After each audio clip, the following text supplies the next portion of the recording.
Welcome to the Hybrid Real Estate Professional Podcast, where we dive deep into the intersection of career, family, and finances. Learn the mindsets, tips, and strategies to help you on your personal journey to build a life of abundance and purpose for you and your family. Now here's your host, Aaron Amin. Welcome back to another episode of the Hybrid Real Estate Professional Podcast. On this episode, I'm joined by Josh St. Laurent. Josh is a financial life planner, entrepreneur, real estate investor, and just an overall inspiring person to talk to. We dig into his unique business model and why he decided to leave his cushy corporate job to build his own business. We also dig deep into his backstory of humble beginnings and how his relationship with money evolved over time. This episode goes deep, and there is something to offer for investors at every stage in their journey. Well, let's get into it. Welcome back to another episode of the Hybrid Real Estate Professional Podcast. Tonight, I am joined by a very special guest, Josh St. Laurent. Josh is a podcast host, a newsletter writer, but more importantly, he is a financial advisor for the Wealth in Yourself podcast, newsletter, and business are all the same name. But Josh, before I butcher your introduction, I'd rather hear you introduce yourself in your own words. Yeah, thanks, Aaron. I appreciate it. It's an honor to be here. I loved having you on the podcast. It's cool to be on the other side of the microphone, if you will. But no, you nailed it. Wealth in Yourself. We do financial advising for entrepreneurs and real estate investors. I teach at Golden Gate University, finance, of course. I'm a student there as well. I write a newsletter. I have the podcast. I try to stay busy. My world is all about financial life planning.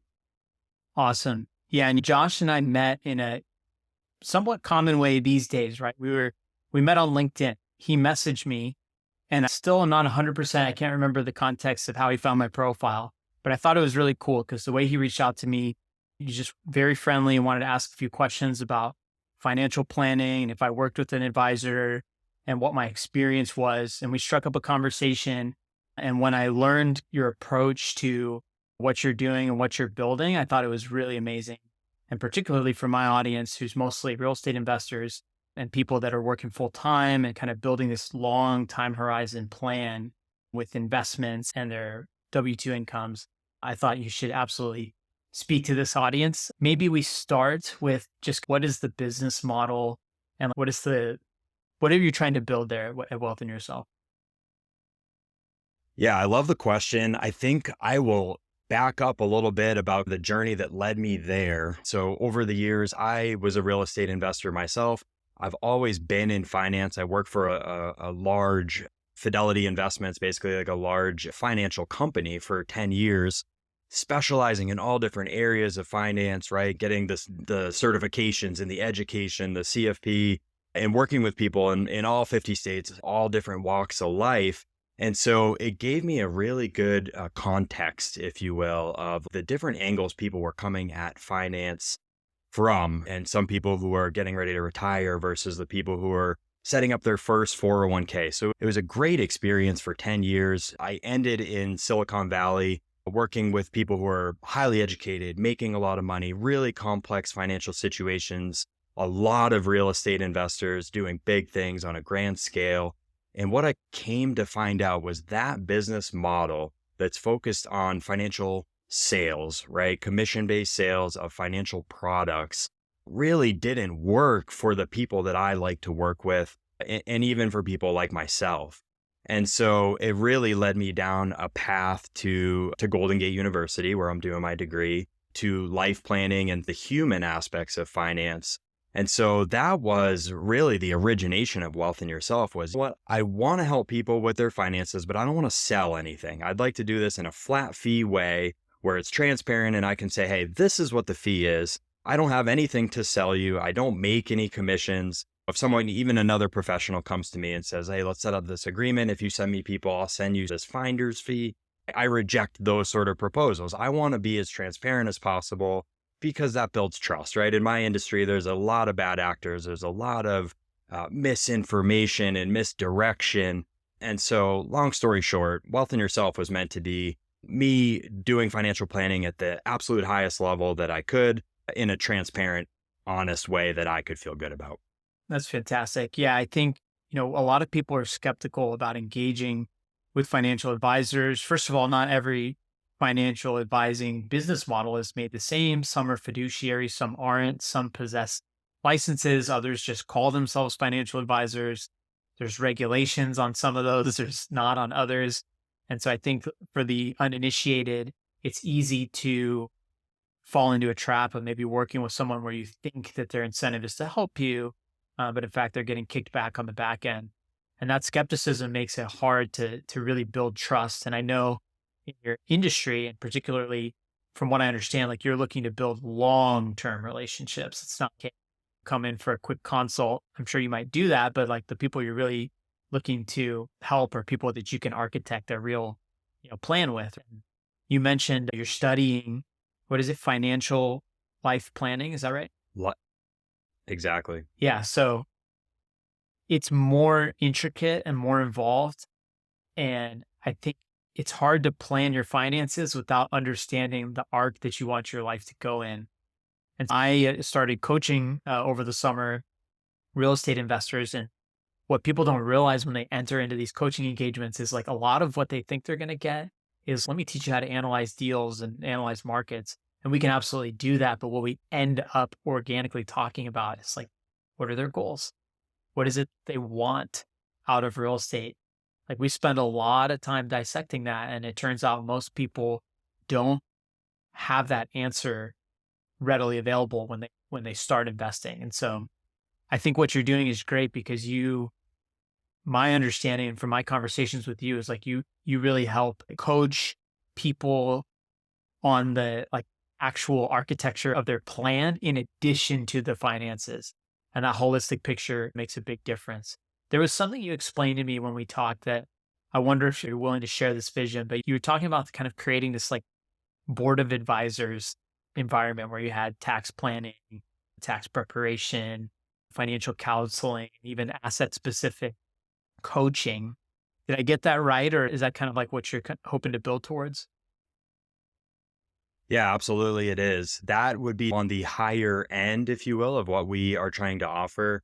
It was really important to me when I launched to be able to help everyone. When I left Silicon Valley, my minimum was $3 million on the low end, maybe $5 million. And it was exciting, right? I got to do really advanced financial planning. But at the same time, I felt like there was a huge segment of the population that I wasn't helping. My own story, I did not come from a family with $5 million, right? We had humble beginnings. And so to me, it was really important when I launched Wealth in Yourself to be able to help everyone if they wanted the help. And so we have I call it a school basically, where there's lots of courses and you just pay a low monthly subscription fee and just to educate yourself. And I find that a lot of real estate investors are what I think of as self-directed. You know what, let me try to do as much of this myself as I can. And I resonate with that. I respect that. And I love that. And then you move up the ladder to, you know what, I'm ready for a financial advisor. I want to work one-on-one with someone to really hone in on that vision. I've been reading all this information about Roth IRAs and backdoor conversions and 1031 exchanges, but man, there's conflicting information. Is this right for me? Is it not? I'm going to hire an advisor, right? And then you take the next step up the ladder and you say, I have all these different professionals. I have an estate planning attorney. I have a CPA. I'm paying them by the hour. It's getting expensive. They don't talk to each other. I'm having to act as the middleman. And so that was how this idea was born of, you know what, I can quarterback a team because half the battle is interviewing these people and finding the estate planning attorney who is real estate investor friendly and the CPA who understands the rules and regulations and they stay on top of things and they do the continuing education. Good professionals are hard to find. And so for me, I said, you know what, I run in these circles. I come across these people often. I'm in networking events with them. Let me just start building a spreadsheet. And for some professionals, it's, yeah, I work nationwide, but sometimes it's, hey, I'm only licensed in Ohio. That's okay. I can hold on to that professional and I will come across someone who's in Ohio who can work with them at some point. And so I saw a lot of value in putting together a team to save people time, money. It gives people a lot of peace of mind to be able to say, wow, I've got this whole team surrounding me who talks to each other, understands my goals. Because if I can just call the CPA and debrief the conversation we just had and say, okay, here's the 3 action items, and that saves the client from having to do that, great. It's hard to put a price on that, but that's the goal. Yeah, that's amazing. I had an experience one time. We were in a bit of a pinch to figure out a potential legal issue of a house we might have to sell, and there were tax implications. And I just remember anybody calling a lawyer and a CPA, you start to see the clock tick and you start to see the dollars add up. And I had to coordinate this call between our CPA and our lawyer. And I just remember being so anxious the whole time I was on the phone because I was like, okay, this guy's $350 an hour. This guy's $275 an hour. And I just watched the clock keep ticking and we were going as fast as we could. I was as prepared as I could, but it was just anxiety inducing. And we got the answers, but I don't know how many people can readily afford a $550 30-minute phone call, but it doesn't feel very good. And so if you can ease the pressure by providing this holistic environment where people are communicating with each other and really focus more on the objectives than the cost, I can see how that would be of great value. Plus, if you know that they can be bought into your long-term plan, that makes it all the better, right? Getting one-off legal counsel is different than getting counsel from someone who understands your goals and can help you navigate. So I really loved that idea. And I can totally see you are very well networked and you're out there kind of meeting these folks. And I can see how it's coming together and I'm excited. I'm excited to see that over a long period of time. So one thing you mentioned is real estate, right? So you obviously have a background in real estate. You meet a lot of people, accountants and lawyers and other professionals in the industry. So do you feel like your primary target is people that are investors and entrepreneurs? That's your main niche, right? It's like people that have their own small business or building real estate. It is because you can have the most impact from a financial planning standpoint with these folks. You can get a lot more creative. There's a lot more tax deductions available for someone who's a business owner and or a real estate investor. So it's much more powerful. It can have much more of an impact. Not to say I can't help someone who has the traditional 401k and a W-2 and a job. You can just get a lot more creative, make an immense impact comparably for someone who has their own business or invests in real estate. And so do you help people, like, let's say, hey, I've got someone like me, right? I've got a coaching business I started. I got my real estate. I got my W-2. My wife's got her stuff. Like when you talk about advising, you're talking about being able to tie all those things together and really say, okay, here's one area where you can have this tax advantage. Here's another area where maybe you can contribute to this type of account and it'll help fill your coffer in a tax advantaged way. That's what we're talking about when we're talking about financial advising. For sure. And you mentioned this at the beginning, the financial life planning aspect of it, I would say is maybe the biggest differentiator for myself comparably when I think about other peers of mine, other advisors. So for me, for a brand new client coming to me, it's typically 5 to 6 meetings, 60 to 90-minute meetings. And for a lot of people, that seems like a lot. But the reason is we're really trying to understand their situation in those 5 to 6 meetings. We're starting in the past to say, tell me about early money memories that you have. What are some habits? What were your parents like with money? Did those habits get passed down to you? What are your belief systems around money? Because believe it or not, a lot of times people have these limiting beliefs that are actually stopping them from success. Maybe they spend any excess money like a bonus, right? That a lot. Everyone takes their bonus, tax return, Christmas money, wedding funds, whatever it may be. And that is not real money to them. And it all gets spent. Maybe they're diligent with the paycheck, right? So some of those things are important to understand as a financial advisor. It's, okay, is this a pattern that we need to talk about? Is this a pattern that you're okay with? And then we move on to current financial situation. That's the traditional financial planning you always see and hear about. That's the statements. Have you been saving? Do you save currently? Do you have retirement savings? What are your investments like? High fees, low fees, passive or active? And we look at the current situation and then we start looking forward. Bigger picture. Where do you want to get to? And I'm not going to belabor this point, but there's a lot that goes into coaching, right? You do real estate coaching. And so there's some deep questions that we go into around if you were to get sick and you had a year to live, like now what has changed in your financial life? Now, what are you doing with the money and the funds, right? What would you regret? And we try to go really deep to sensitive places. This is meeting 5 and 6 usually, where we've built some trust, we've built some rapport. Like you said before, we're trying to build a lifelong relationship. I offered hourly consultations for a while. I did away with that. I couldn't have the sort of impact that I wanted to have. And so I did away with the hourly. Now we stick to this life planning model with 5 to 6 meetings up front to really do a deep dive to find out what's important before we make any recommendations or move any money around, which is totally upside down from the way that I've seen other advisors do it. Maybe meeting one, they're transferring accounts in. I just don't believe in that. Yeah, no, I love that because it combines multiple elements, right?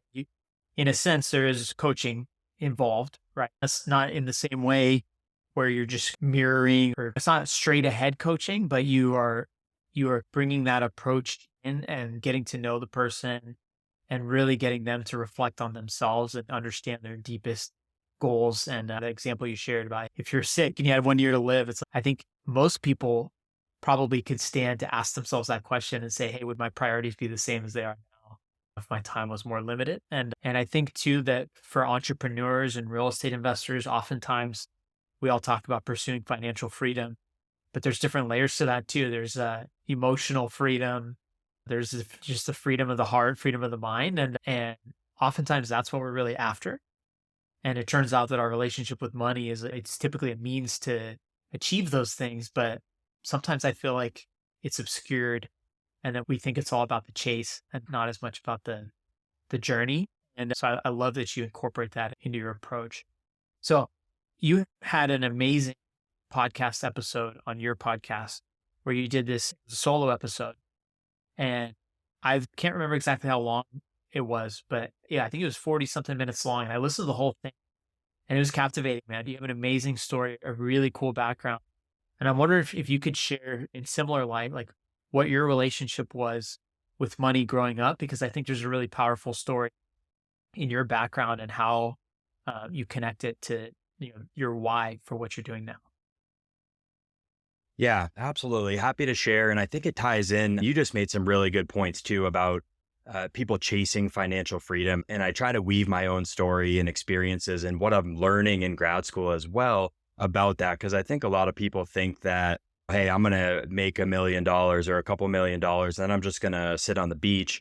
And I've worked with like over 10,000 clients at this point. I've seen a lot of people retire and a lot of them go back to work. Like without purpose and responsibility in our life, there's not a lot left, right? It really is the journey. And it's funny, but you don't need as much money as you might think to live this ideal life. And that's one of the questions we ask is if you were to make unlimited amounts of money, you were to win the proverbial lottery, how would your life change? And of course, there's a couple of those big purchases. My wife loves this car and maybe we'd go get that. But really, when you boil it down, you say, okay, what else? Okay, what else?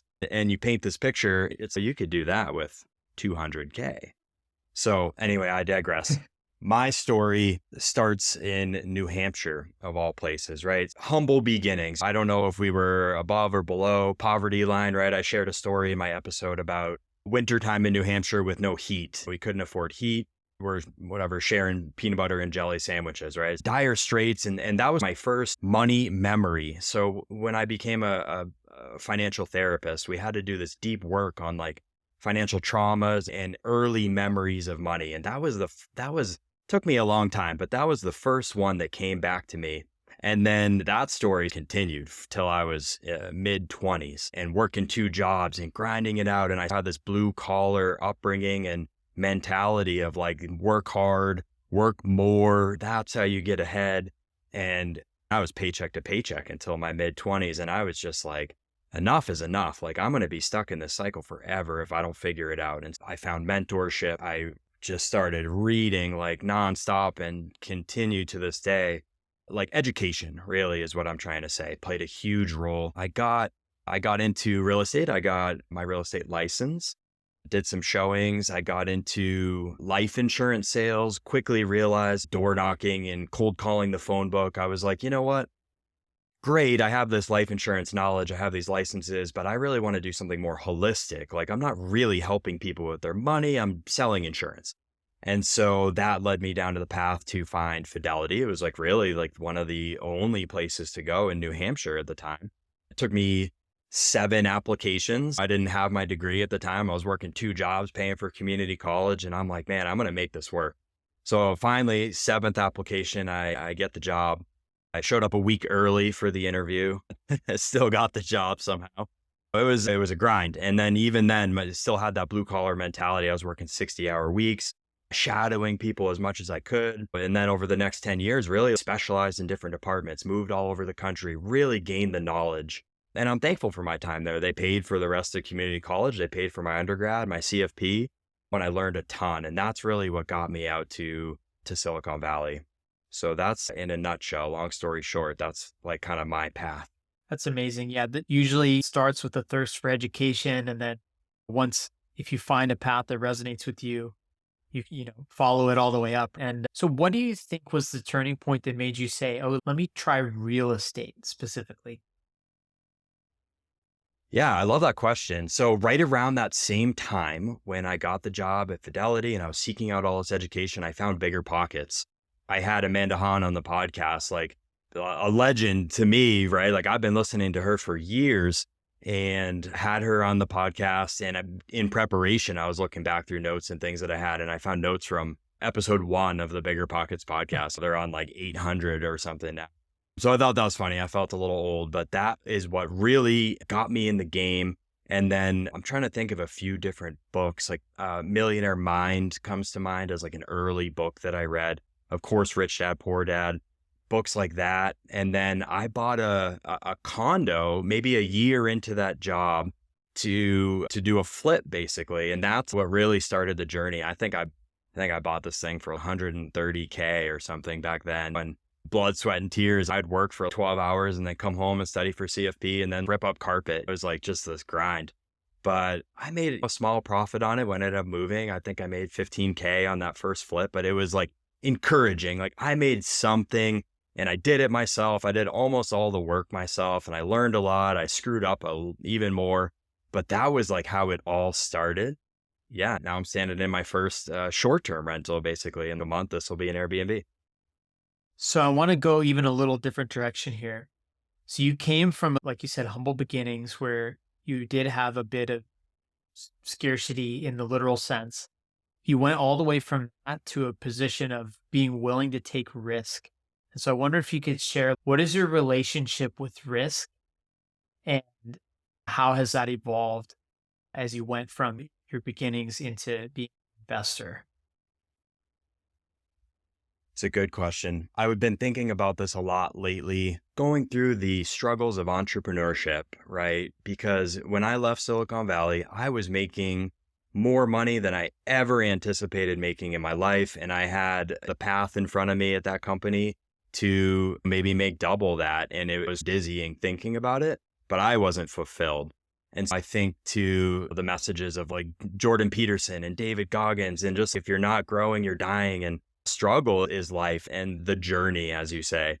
Aaron, I took a leap, and it feels like a leap even to this day, right? I quit, April will be 2 years.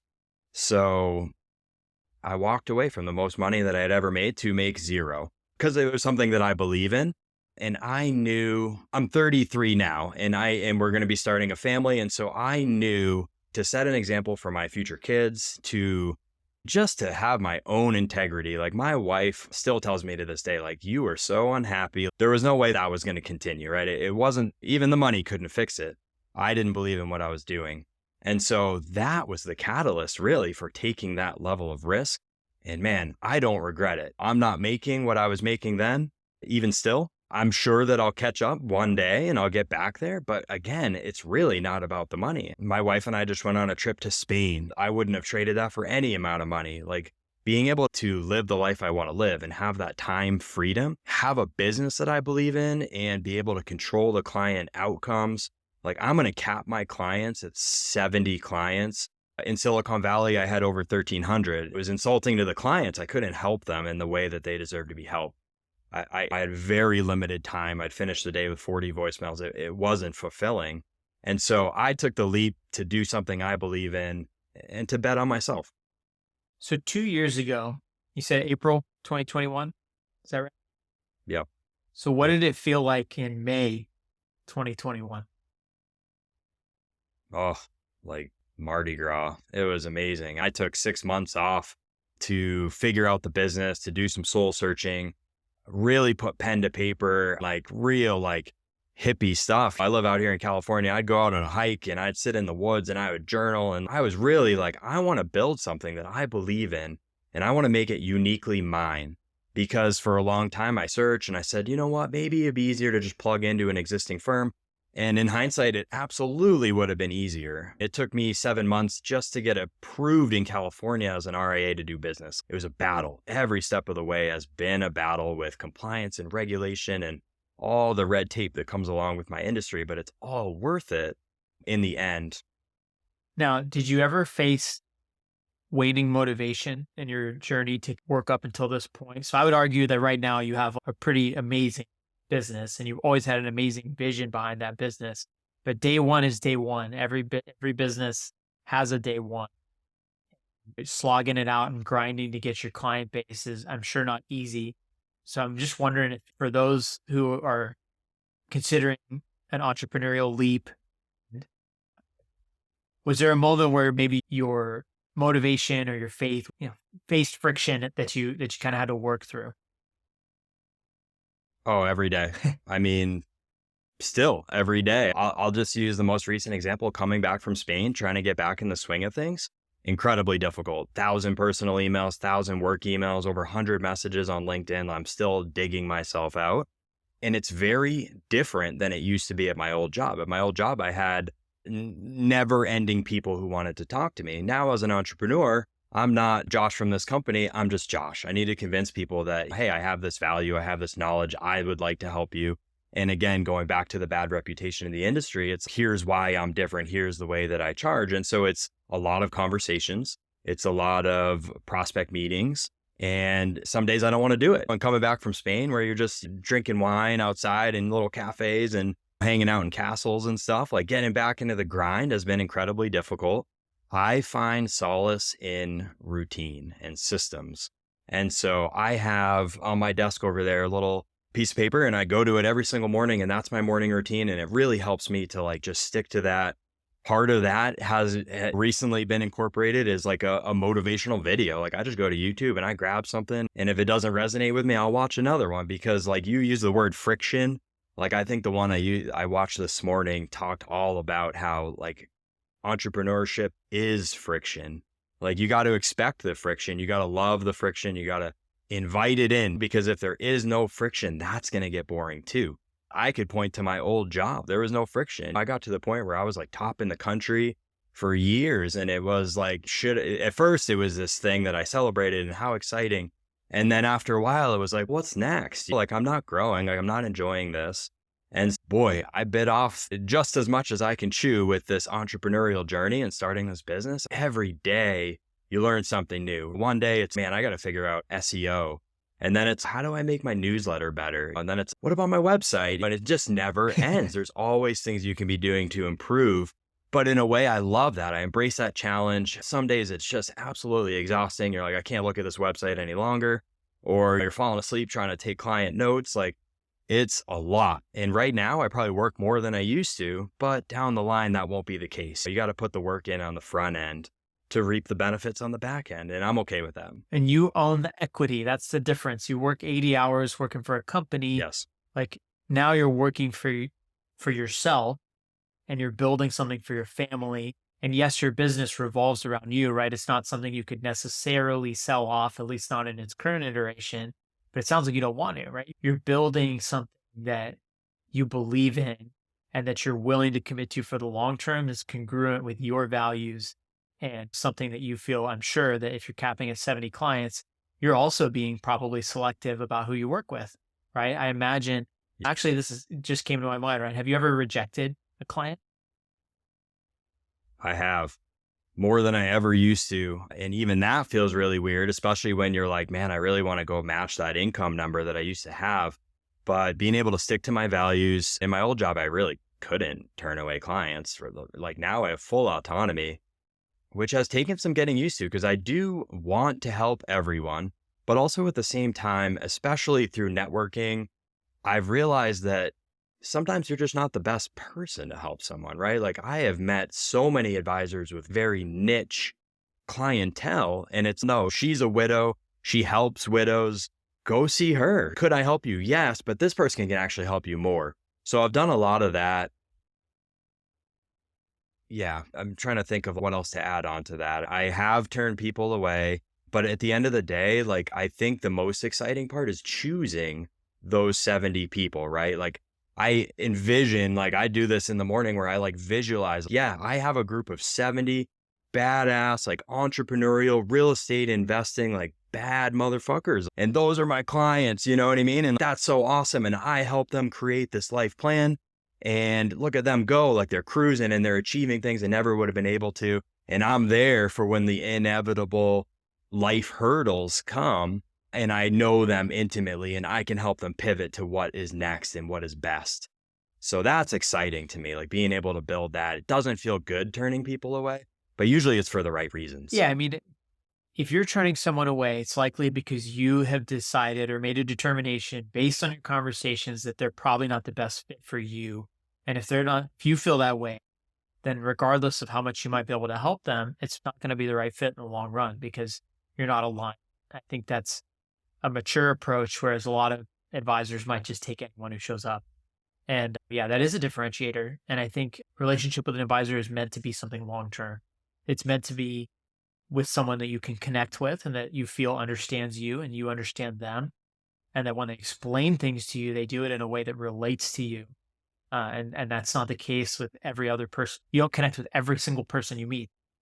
You might have a surface level connection, but when you talk about that fifth and sixth meeting, digging deep into the why and the habits and the past behaviors, not everyone can get there with every single person. But so one thing observation is, like you said, it was really hard to leave the financial trajectory you were on before you left your job.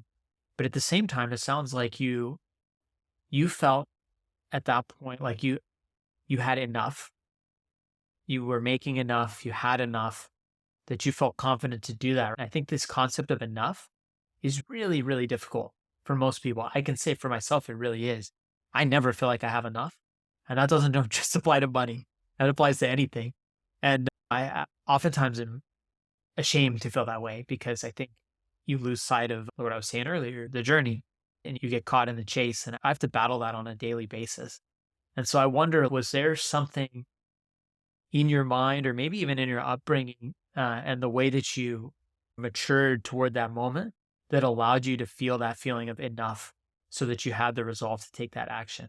Yeah, two different things are coming to mind, sort of. So I'll go in two different directions. First, I'll just start with, I think when you come from nothing, it makes it easier to take a risk, right? Like I've been homeless or had to decide keep the lights on or buy food.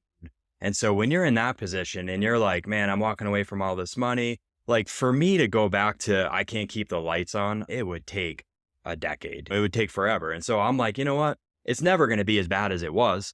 I can handle this, right? Maybe we cut back on the food budget. We're not taking as many trips. And so that's the first thing that comes to mind. And then the other part of it is if you get creative enough, you can find a life that is enough for you. That goes back to what I was talking about before, where people think they need millions and millions of dollars. I had a client who's like, you know what? I'm just going to go rent surfboards in Costa Rica, and I think it's going to be awesome. And it is awesome. And it's, wow, this is my enough, and it's so cheap to live there. And oh my God. And oh, you know what? I realized that I can also blog while I'm here and make a little extra money. And it's, you know what? You'll find a way. And so I do that with a lot of clients who get stuck. And it's, you know what? Let's just map out your ideal week or your ideal month. And what does that look like? Even ideal year sometimes, right? And just zooming out. And because it's so easy to get caught up in the day to day and the minutia and like, oh, I'm so burnt out and I work so much today and my kid is sick, and it's easy to get caught up in the little things. But when you zoom out, like I find that to be the most powerful tool for enough, because it's so easy in today's society to compare ourselves to others, especially for those people on social media. We all get caught up in it, right? And we're all advertised that we need all these things, and it's just really not the case. for most people that I talk to, right? And it's what brings you joy. It's not like Ferraris. It's like spending time with my kids in the park. So I think like really identifying that and putting pen to paper, creating a document that you can go back to and revisit, like in annual review meetings. I'm revisiting those things with clients like, hey, these were the things that brought you joy. These were the most important things in your life that give you purpose. Is that still the case? What has changed? And for the most part, those things stay pretty steady in people's lives. And so remembering that, I'll just diverge for just a quick second here. My wife and I have a jar of like free date ideas that bring us joy that don't cost anything. So if we're bored and we're just like stuck in the mud and we're feeling down, like we'll go in this jar and it's have a picnic or whatever. Like it's the little things. It really is. And so I feel like a lot of people get caught up in it'll be enough when I have the lake house with the Range Rover. And it's maybe, probably not, because your neighbor will have a G-Wagon and then you'll want that. But it's always, there's never going to be enough if you're chasing things. Yeah. No, I love that. Great answers all around. You mentioned that you're starting a family. Is that right? Mm-hmm. Are you guys expecting? Not Okay. yet. Expecting to be expecting. Yes, exactly. That's wonderful. I have a 2-year-old daughter, and then we have twins on the way. Actually, by the time this episode drops, they should be here. But it was a really interesting adjustment as someone, you and I are wired very similarly. We're both ambitious. We both are multifaceted, multi-passionate. And with that comes this kind of discipline and drive, and you work hard and you get used to being able to put in long hours if you need to do these sprints. And obviously it sounds like you do a great job of recreation and traveling and unplugging. These things are really hard to do when you have kids. I can tell you that. And I know a lot of other parents can relate. And I'm just wondering, what type of adjustments, if any, do you feel like you will make to your overall approach? And then second part of that question would be to your day-to-day life when you do have kids. When I have Yeah. kids, not necessarily clients, but for me, You. myself. Yeah. Yeah, it's a great question. So I would go back to systems, right? Here's my black and white analytical brain. My wife's probably shaking her head in the other room right now, but I have a planner, if you will. I have a document that I print out every day to just break out my day into 30-minute increments. And I think you do something similar where you say, hey, this is family time. That would be a non-negotiable for me. And that would be more important than anything else. Work, it doesn't matter. It would trump a meeting if it had to. If my baby had a doctor's appointment, well, the meeting needs to get rescheduled then. And that's how I would approach it. And I would do it similar to what I was talking about before, certainly on a daily basis, but also bigger picture planning. Hey, this month, I want to make sure we, I don't know, go to the playground, go to the movies, go to Chuck E. Cheese, whatever it is. And I budget those things out in the beginning of the month since they're the most important things. And then my schedule has to work around that. So that's how I would do it. It's not a major change from what I'm doing now, but it's just an added priority that trumps all others. I took the same approach, and some people look at me and they're like, man, that's like robotic. That's not from your heart. And I can see maybe at the surface level how it's like, oh, you're scheduling your kids just like you would schedule a meeting. No, I'm protecting time, right? Because this is how it Yep. works in my mind, is that I know that I have budgeted that time. I have protected that time for my family. In my case, I think I shared on when I was on your show, right? Like bedtime with my daughter is non-negotiable. It is non-negotiable. I put her down, the exception of sometimes we've traveled or if she's staying at her grandparents' house, I put her down every night. That bath time, story time, bedtime is protected time. And I treat it very seriously. Yes. Same with the morning routine and all that. And then by doing that, it also means that if I do have a busy day, do have things that require hard work or long little sprints, as long as I know I step away for that protected time, and maybe if I need to, I come back to it late at night, at least I know I've built my day in a way that still doesn't compromise that prioritization of spending time with my family. So no, it's interesting to hear you think of it the same way. It makes sense. I think we have similar minds in that respect. It makes, when I think of all the real estate we bought and a lot of the kind of really hard work and sprints and grinding that I did before I had a kid, I am glad I did that when I did. And it made it easier to pull the throttle back a little bit, because inevitably no matter what you think it's like to have a kid, it always ends up being different. There's always curveballs. And, I guess next time I come on your show, I'll have to tell you what it's like with 3 kids, right? That's Yes, a whole new game. But no, I'm excited. I think, it's amazing what you built for yourself and your family and the seeds you planted, the business you built. And I'm sure I love the approach that you take, not only to your business, but just your attitude on life. And I think the 70 people that get the chance to work with you and build their plan are lucky and to benefit from the perspective of what you're giving to them. So, Josh, I know we're coming up on time here. I would love to give you an opportunity to share where people can find you if they want to try and apply and make it onto your roster. What's that process like? And then if there's any kind of parting wisdom you have or final words you want to say. Yeah, I appreciate it. LinkedIn is where I am most active. If you want to follow me there, I have other social media platforms. They are run by an amazing woman named Ray. You definitely can follow me there as well. But LinkedIn, if you want to shoot me a message there, that is where I am most active. wealthinyourself.com in the top right corner is where you could apply. It's basically a 30-minute audition meeting. It's really just, hey, do you like me? Do I like you? No business gets done in that meeting. You can't even sign up if you want to. But if you want to have a conversation, that's where you go to do it. I'd love to talk to you. Highly recommend it. And Josh also writes a really great newsletter. I have become a very big fan of your podcast too. I think you do some really thoughtful, insightful interviews with a lot of people across a broad range, similar to what I'm doing here. Professionally, you got people from different lines of work and you're a great interviewer. So I highly recommend others check out that podcast too. Josh, thank you so much for coming on. It's been a great conversation. Wishing you all the best and look forward to having you on again in the future. Thanks for having me, Aaron.